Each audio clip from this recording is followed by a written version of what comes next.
യുകെജിയിലെ കുട്ടികൾ പത്തിലകളാണ് ഇവിടെ ഇന്ന് കൊണ്ടുവന്നിരിക്കുന്നത്.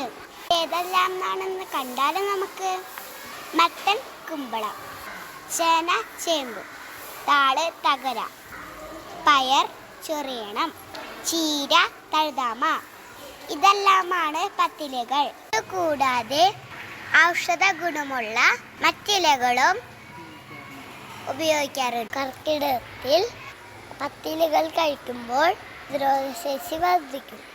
ദഹനപ്രക്രിയ കുറവുള്ള മാസമാണ് കർക്കിടകം. കർക്കിടക മാസത്തിലെ ഭക്ഷണ രീതിക്ക് വളരെ പ്രാധാന്യമുണ്ട്. ഇനം വ്യത്യസ്ത ചെടികളുടെ തണ്ട്, ഇല എന്നിവ കറി വെച്ച് കഴിക്കും. ഇതൊക്കെ കഴിക്കുമ്പോൾ ബലവും ഊർജവും ലഭിക്കും.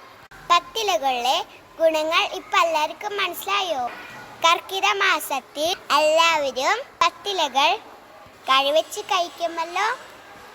ഇന്ന് കൊണ്ടുവന്നിരിക്കുന്ന പത്തിലകൾ ഉപയോഗിച്ച് പത്തില തോരൻ ഭക്ഷണത്തിൽ ഉൾപ്പെടുത്തിയിട്ടുണ്ട്.